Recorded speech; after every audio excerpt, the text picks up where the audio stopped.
नमस्कार दर्शकों, मैं वीरेंद्र सिंह तुंदा सबने का स्वागत करना पुछगिछ चैनल च।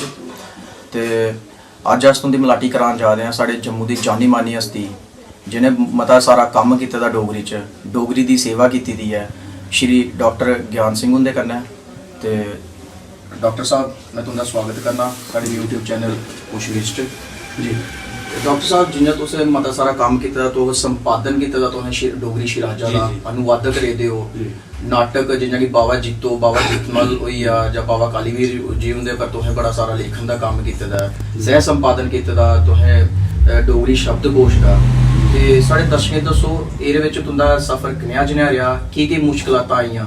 जी मैं सारें शा पैह्लें ते अपनी शुरुआती जिंदगी दा तुसें दस्सना चाहना कि मैं घोरडी ग्रां च पैदा हुआ, तहसील रामनगर दा एक बड़ा दूर दराज ग्रां। अदूं उत्थे कोई गड्डी नहीं ही, पैदल जाना पौंदा हा रामनगर दा। अज्ज ते भावें साढ़े उद्धर गड्डी भी चली दी है, बड़ियां सहूलतां होई गेदियां, लेकिन जिस वेल्लै साढ़ा बचपन उत्थें गुजरेआ तां उस वेल्लै कोई सहूलत नहीं ही। असें स्कूल जाना ते पैदल जाना, उत्थुआं फिर असें रामनगर जदूं 10वीं दा इम्तिहान दित्ता तां असें रामनगर औना पेआ। अज्ज उत्थे घोरडी गै 12वीं दा स्कूल बनी गेदा है, पर शुरू बिच वो सिर्फ 10वीं दा स्कूल हा। असें उत्थे पढ़ाई कीती, उत्थुआं निकलियै मैं इत्थे जम्मू आया 1972 च।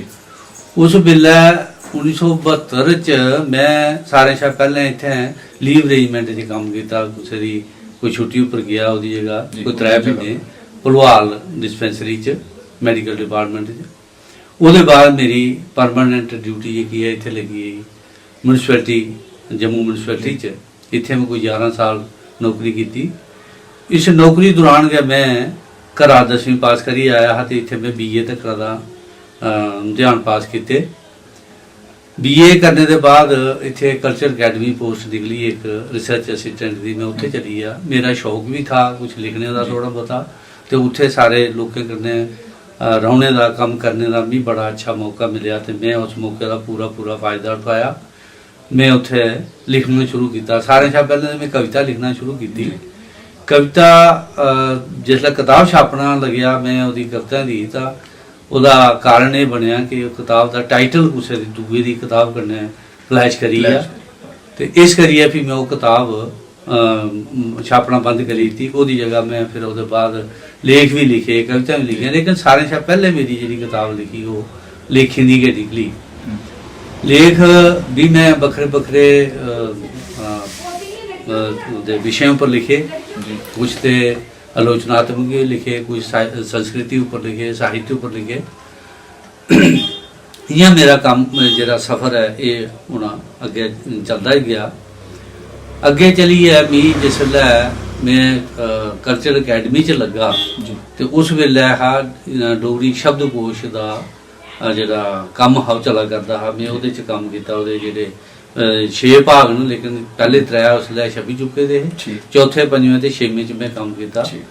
ओह्दा मी बड़ा आनंद भी आया, क्योंकि मेरी एक ग्राईं बैकग्राउंड भी थी, भाशा का मी पता भी था, कोई शब्द भी मी आउंदे हे। मैं उत्थे जाने कोला पैह्लें गै सारे मते सारे शब्द जेह्के ओह् नोट करी लेदे हे, जेह्ड़े उं'दे उस वेल्लै जेह्ड़े 3 वाल्यूम छपे दे हे उं'दे च नेईं हे छपे दे।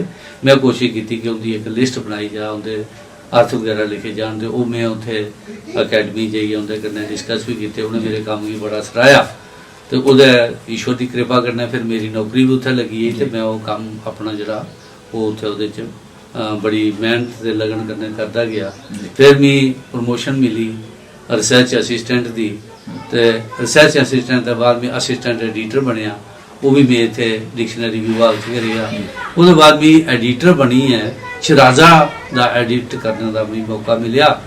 शराजा एडिट करने का मेरा ये एक्सपीरियंस रेहा कि जिस वेल्लै मैं उत्थे एडिटर बनेआ तो उस वेल्लै साढ़ी स्टेट च गै पूरे हिंदुस्तान च फाइनैंशियल क्रंच हा, ते एह् शराजे जेह्के एह् छपना बंद होई गेदे हे, लोकें कन्नै कोई संपर्क नहीं हा। मैं जियां एडिटर बनेआ ते मैं सारें शा पैह्लें जेह्ड़े पुराने साढ़े लेखक हे उं'दे सारें कन्नै संपर्क मैं कीता, उ'नेंगी चिट्ठियां लिखियै ते उं'दे कोला मटीरियल मंगवाया। फिर शराजा में छापना शुरू किया। और मेरी कोशिश यही ही कि सारें शा जेह्ड़े नमें लेखक न उं'दे उप्पर ज़्यादा जोर दिता जा, कि भाषा की अगर अगे बढ़ाना है या अगे चलाना है असें ते जिन्ना चिर नवीं पीढ़ी विच नहीं आऊग ते उन्ना चिर इस मतलब भाषा का उसी अगे चलाना बड़ा मुश्किल हो जाता है। मेरी ये सोच ही मैं इस सोच की ली है मते सारे नवे लोगों की है ज़्यादा तरजीह दी। कुछ लोग शायद मेरे इस काम पर नाराज भी हुए, उन्हें आख्या जी पुराने जो सीनियर राइटर उन्हें भी पूछना चाहिए। ये कोई शक नहीं है कि उनकी भी रचना छापता रहा, लेकिन मेरा फोकस ज़्यादा नवे लेखकों पर गया रहा। कन्ने कन्ने भी ये काम किया, उत्थे किसी राजा गोष्ठी शुरू की, ਉਹਦੇ ਵਿੱਚ मते सारे नवे लेखक जो वो आए। फिर असें जगह जगह जाइए काम शुरू करना शुरू किए, कल्चरल प्रोग्राम खासकर पोइट्री का साइटेशन स्कूलों में बच्चों को करवानी, लोग सीनियर राइटर जो उन्हें कविता फोटो स्टेट करिए देनिया, वो बच्चे उत्थे पढ़ते रहे, उनका देखा असेंट बोलने का, भाषा उपर कंट्रोल उनका पूरा। ये कोई शक नहीं है जो अज सारे माँ प्यो या वातावरण बच्चे ज़्यादा हिंदी बोलते हैं, लेकिन अगर कोशिश की जा जियां मैं वो काम रंभ्या अगर वो कंटिन्यू रहा तो वो अज साढ़े को मते सारे नवे लेखक और नवे बड़ा अच्छा लिखने वाले पुराने साढ़े लोग लेखकों की निस्बत हिंदी बच्चों की जी सोच है वो बड़ी मॉडर्न सोच है। मैं इस चाली के मते सारे नवे लेखक जो डोगरी भाषा आंदे स्कूलों कॉलेज और जी राजा गोष्ठी चली ही वो बाद मैं चीफ एडिटर बनने का इतने मौका मिले, तो मैं अपने चीफ एडिटर होने के दौरान एक नवा शब्दकोश का हिंदी डोगरी वो छापया। वो पहले साढ़ा हिंदी डोगरी लौका शब्दकोश स्टूडेंट एडिशन वो छपी चुके थे। जिसले मैं चीफ एडिटर बनया तो उसले हिंदी डोगरी शब्दकोश असें छापया। उसके बाद फिर एक अंग्रेजी डोगरी शब्दकोश का भी काम शुरू किया, वो भी मैं तकरीबन पूरा करी है गया, उतों रिटायर होया वो, लेकिन छपने उसकी काफ़ी देर लगी, कुछ वजूहत हो, कोई ऑफिशियल रुकावट हो या कोई 100 गल हो सकती है, मैं उस बारे नहीं आखना चाहूँ कुछ भी। लेकिन वो जिसलै हूँ छपया तो ये मी उन्हें एज ए एडिटोरियल बोर्ड के मैंबर के तौर पर उन्हें मैं सादा दिता, मैं उहदे गया, मैं शामिल होया। वो हूँ वो भी डिक्शनरी छपी है, बाहर आई चुकी दी है। बाकी मेरी पढ़ाई जी है, पढ़ाई मैं तुसीं जियां दस्सिया कि मैं 10वीं पास करी है, ग्रां दा आया हा, इत्थे मैं BA की, फिर PhD भी इत्थे गै कीती आई है लोक विश्वासें उपर। उहदा भी मैं काफ़ी पहले तो अस आम लोग ये सोचते विश्वास है अंधविश्वास है ना, लेकिन मेरा जिथे थोड़ी तजर्बा है या मैं जो काम किया है, मैं ये पता लगा कि ये अंधविश्वास पूरी चाली अंधविश्वास नहीं है। इन्हें विश्वासों में बाकायदी कन्नै वैज्ञानिक सच्चाइयां छपी दियां जिन्हें गी तुपने की दिखने की लोड़ है। मैं जिसलै शुरू काम किया तो मिगी इयां लगा कि ये सारे अंधविश्वास ने, इन्हीं असें अज इनकी महत्ता नहीं है। लेकिन मैं जिसलै दिखा भी कोई शक नहीं है कि विश्वास जेह्के न ओह् पुराने हो चुके हैं, लेकिन उंदे बिच जिहड़ी हुण जियां अस आखने आ कि बच्चे गी कुसै बूटे थल्ले लेइयै लंघना है तो उहदे मूंहां पर या ते कपड़ा दी लेना चाहिए या छतरी उपर तानी लैनी चाहिए है। तो उहदे पिछे मिगी एक विज्ञानिक सच्चाई लगी कि बच्चा चूंकि उहदा मूँह उपर हुंदा है, बच्चे की बड़ी कोमल त्वचा होंदी है, वो उहदे उपरा बूटे उपरा कोई सिक्कड़ डिग्गी सकता है, कोई कीड़ी डिग्गी सकती है, उहदी अखें च पेई सकती है। उस आस्ते अस इसी पूरी चाली अंधविश्वास नहीं आखी सकते, क्योंकि ये चीज़ां उसी इन्हें चीज़ें कशा बचाती है। अगर अस ऐसा नहीं करगे तो बच्चे की किसी की अख खराब हो सकती है, किसी उसी चमड़ी का रोग हो सकता है। इस चाली होर मते सारे विश्वास न, जियां कोई राई बाई करने लाई लाओ या साढ़े खाने पीने कन्नै सरबंध, साढ़े खाने पीने कन्नै सरबंध विश्वास न साढ़े इत्थूं दे वातावरण कन्नै उंदा तल्लक है। अगर अस वो वातावरण कन्नै मेल खंदियां चीज़ां नहीं खागे तो अस बमार पेई सकने आ। इस चाली दे और घरे दे जेह्ड़े बनाई मतलब स्वैटर वगैरह बुनने दे या दूए त्रीए जिस चाली दे हज़ारां किस्म के विश्वास न, उंदे सारे बिच है कुछ ना कुछ सच्चाई है जिंदा अगर पालन नहीं किया जाता ਉਸ ਵਕਤ ਦੇ ਤੌਰ ਉੱਪਰ ਅੱਜ ਇਹਦੀ ਕੋਈ ਸ਼ੱਕ ਨਹੀਂ, ਕੋਈ ਸਵੈਟਰ ਨਹੀਂ ਬੁਣਦਾ, ਲੇਕਿਨ ਜਦੋਂ ਬੁਣਦੇ ਹੈ ਅਗਰ ਉਹ ਉਹਦੇ 'ਚ ਆ ਕੇ ਸਵੈਟਰ ਬੁਣਦੇ ਅਗਰ ਅੱਧੀ ਸਿਲਾਈ 40 ਦੀ ਛੋੜੀ ਉੜੋ ਤੇ ਭਰਾ ਵੀ ਗਾਲ ਲੱਗਦੀ ਹੈ ਜਾਂ ਪਿਓ ਕੀ ਗਾਲ ਲੱਗਦੀ, ਇਸ ਚਾਲੀ ਦੀਆਂ ਕੋਈ ਰੋਕਾਂ ਠਾਕਾਂ ਉਹਦੇ 'ਚ ਜਿਵੇਂ ਡਾਕਟਰ ਸਾਹਿਬ ਤੁਸੀਂ ਦੱਸਿਆ ਸਾਡੇ ਦਰਸ਼ਕ ਕਿ ਸ਼ੁਰੂਆਤੀ ਤੁਸੀਂ ਕਵਿਤਾ ਲਿਖਣਾ ਸ਼ੁਰੂ ਕੀਤੀਆਂ, ਕਿਆ ਤੁਹਾਡੇ ਦਿਲਾਂ 'ਚ ਕਰੇ ਖਿਆਲ ਨਹੀਂ ਆਇਆ ਕਿ ਯਾਰ ਮੈਂ ਡੋਗਰੀ ਵਿੱਚ ਕਵਿਤਾ ਲਿਖਾਂ? ਇਹ ਤੇ ਪੜ੍ਹਨੇ ਵਾਲੇ ਵੀ ਬੜੇ ਘੱਟ ਨੇ, ਹਿੰਦੀ ਦਾ ਬੜਾ ਗਾ ਚੱਲਣ ਹਾਂ ਕਿ ਲੋਕ ਹਿੰਦੀ ਬੋਲਣਾ ਨਵਾਂ ਸਿੱਖਾ ਦੇ, ਜਾਂ ਤੋਂ ਜ਼ਿਆਦਾ ਹਿੰਦੀ ਆਲ ਕੇ ਜ਼ਿਆਦਾ ਜ਼ੋਰ ਆ, ਜਾਂ ਅੰਗਰੇਜ਼ੀ ਵਿੱਚ ਮੈਂ ਲਿਖਾਂ ਤਾਂ ਮੈਂ ਜ਼ਿਆਦਾ ਨਾ ਕਮਾਂਗਾ, ਕਿਆ ਕਰੇ ਦਿਲਾਂ 'ਚ ਖਿਆਲ ਨਹੀਂ ਆਇਆ? ਮੈਂ ਇਸ ਗੱਲਾਂ ਦਾ ਮੇਰਾ ਇੱਕ ਦਿਲ 'ਚ ਵੀ ਮੈਂ ਡੋਗਰੀ ਭਾਸ਼ਾ ਦੀ ਸੇਵਾ ਕਰਨੀ ਹੈ, ਡੋਗਰੀ ਭਾਸ਼ਾ 'ਚ ਕੰਮ ਕਰਨਾ ਹੈ। ਇਹਦੇ ਕੋਈ ਸ਼ੱਕ ਨਹੀਂ ਹੁੰਦਾ ਹੈ ਕਿ ਕੋਈ ਜਿਸਲੇ ਕੋਈ ਸ਼ੁਰੂਆਤ ਹੁੰਦੀ ਹੈ ਕਿਸੇ ਚੀਜ਼ ਦੀ, ਜਿਹੀਆਂ ਅਗਰ ਅਸੀਂ ਪਿੱਛੇ ਥੋੜੇ ਚਲੀਏ ਚ 1931-32 ਚ ਚਲੀਏ ਚ ਅਗਰ, ਤੇ ਉਸ ਵੇਲੇ ਵੀ ਡੋਗਰੀ 'ਚ ਬੜਾ डोगरी बोलने च लोग शर्म महसूस करते थे। उसले प्रोफेसर रामनाथ शास्त्री तो उनके कन्नै और दीनू भाई पंत वगैरह ये जेके लोग ने कोई 5-7 लोग जुड़े, इन्हें संस्था बनाई डोगरी संस्था, ते इन्हें जगह जगह प्रोग्राम किए, लोगों विच डोगरी भाषा की इन्नी मशहूरी हुई, इन्ना प्रचार हुआ कि फिर जिथे भी कुछ डोगरी भाषा मुशायरा हुंदा ते उत्थे मतलब काफ़ी जनता सुनने आउंदी। और दीनू भाई पंत हुंदी एक कविता है, शायद पहलो पहल गए उस कविता ने ते एक मतलब अंदोलन खड़ा किया उसले। तो इस चाली मैं ये आखना भी असी इस गल्ला परहेज नहीं करना चाहिए कि डोगरी बोलने वाले नहीं है, ऐसी गल नहीं है।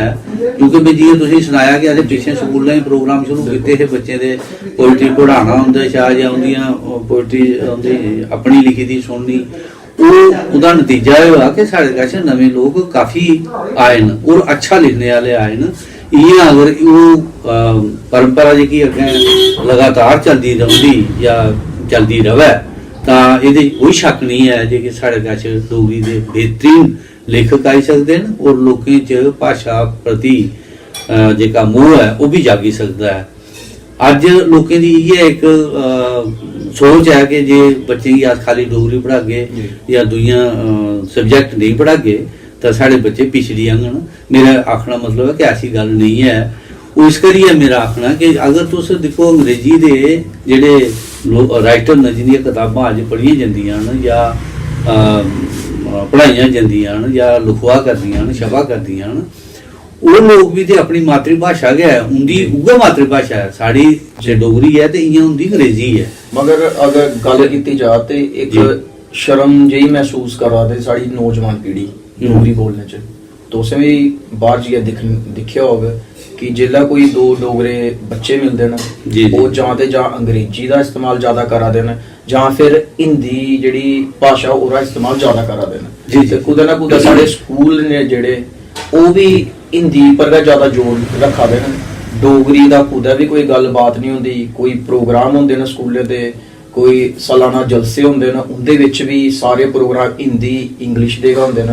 डोगरी दा अगर अस कल्चर दे बारे च गलबात करचै कक्ख भी नहीं होंदा। ये गल थोड़ी ठीक है कि इसलै ये सारियां गल्लां असीं दिक्खने च आवा करदियां, लेकिन इहदे च सारें शा बड्डा कसूर जेह्का मैं समझदा ओह् स्कूलें आह्लें दा। जी, स्कूलें वाले जेह्के इस भाशा गी बच्चें गी बोलन नहीं दिंदे, उंदा सारा इ'यै कोशिश होंदी है कि उंदे कोला हिंदी या जेह्ड़े इंग्लिश मीडियम स्कूल उंदे कशा इंग्लिश बुलवाई जा। कोई शक नहीं है बच्चें गी बुलवानी चाहिदी, हिंदी भी बुलवानी चाहिदी, अंग्रेजी भी बुलवानी चाहिदी, बल्कि होर जिन्नियां मर्जी भाशा सिक्खियां जान।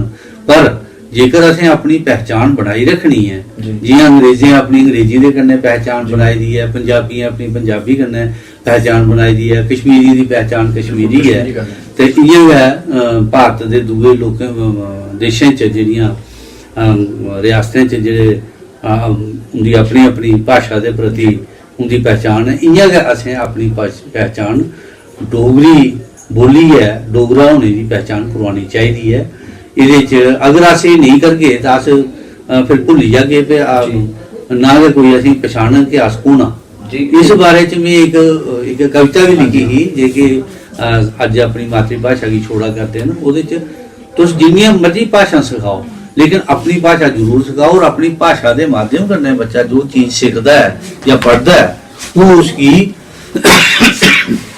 बड़ी आसानी कन्नै चेता भी जंदी है, ओह्दे दिमाग च बैठदी भी है, अगर अस बदो बदी उनके उपर दूसरी चीज़ां लदना शुरू करके मैं इसे लदना के आखन बिल्कुल। क्योंकि वो जबरदस्ती है उनके कन्नै वो बच्चे ना तो पूरी चाली वो चीज़ समझी सकन ना वो अपनी भाषा की समझी सकन ये कन्नै अपनी भाषा का भी नुकसान है ते बाकी अपना जिहड़ा पहचान है ਉਹਦਾ बड़ा बड़ा नुकसान है कि ਅਸੀਂ अपनी पहचान नहीं बचाई सकते जिन्ना चिर अस अपनी भाषा पर फोकस नहीं करिए।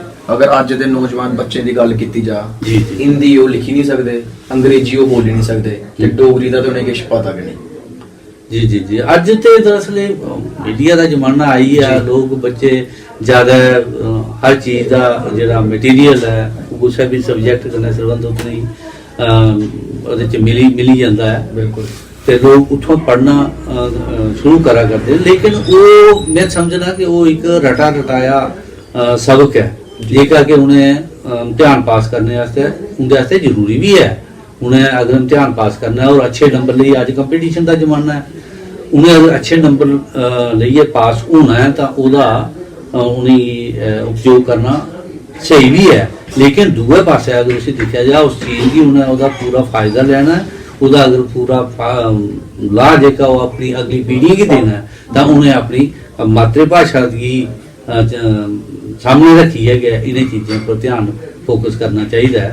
मेरा ये आखना है कि सारे बच्चे की भी मैं ये सलाह दें कि तुम अपनी जिन्नियां मर्जी भाषा सीखी लो लेकिन अपनी मातृभाषा जरूर सीखो, ये तुम्हारी पहचान है, इसे करने आप सारे जिंदा रही सकने अगे भी रही सके पीछे भी रही। जंदे जंदे डॉक्टर साहब तो साढ़े दर्शकों की सुनेहा देना चाहते हो? दर्शकों की मैं ये आखना चाहूँ कि अपने बच्चे की तुस डोगरी भाषा अपनी मातृभाषा जरूर सिखाओ, दुनिया भावें जिन्नियां मर्जी भाषा सिखाओ लेकिन मातृभाषा बड़ा जरूरी है। ये बगैर वो इयां बिछड़ी जान कि जियां उन्हें कुदै कोई डोगरा आखने वाला नहीं रहोग तो ना कोई डोगरा खुआने वाला रहोग। अगर तुम डोगरा खुआना चाहते हो तो अपने बच्चे की डोगरी भाषा जरूर सिखाओ, उसी अपने संस्कृति कन्नै भी वाकफी कराओ, साढ़ी जिहड़ियां संस्कृति दियां जिन्ने भी साढ़े कार किरतां हैं वो सारियां एक फैमिली की इंटैक्ट करिए उसी इकट्ठा जोड़ने का काम करती है, वो संस्कृति जरूर सिखाओ। अगर वो नहीं सिखागे तो साढ़ा जिहड़ा आने वाला परिवार बिखरी जाङन, समाज बिखरी जाग, अस कुदै तरक्की नहीं करी सकदे। एकता च गै ताकत है तो एकता असें बनाई रखनी चाहिए और वो बनी तां गै सकदी है कि जे अस अपनी संस्कृति गी दूइयां गल्लां दे कन्नै कन्नै चलागे। धन्नवाद। जम्मू वासियों ये साढ़े आदरणीय डॉक्टर ज्ञान सिंह और इंदे नाल गलबात करिए सानू बड़ा गै मजा आया। इन्हें बड़ी गै शैल शैल गल्लां साढ़े कन्नै सांझियां कीतियां कि'यां अस अपनी डोगरी भाशा गी चुक्की सकचै, इसी पुराने थां तक पजाचै। इ'यां गै डोगरी दी होर भी नामी ग्रामी हस्तियां कन्नै मिलने वास्ते साढ़े YouTube चैनल पर सानू दिखते रवो। ते जय जम्मू जय डोगरी।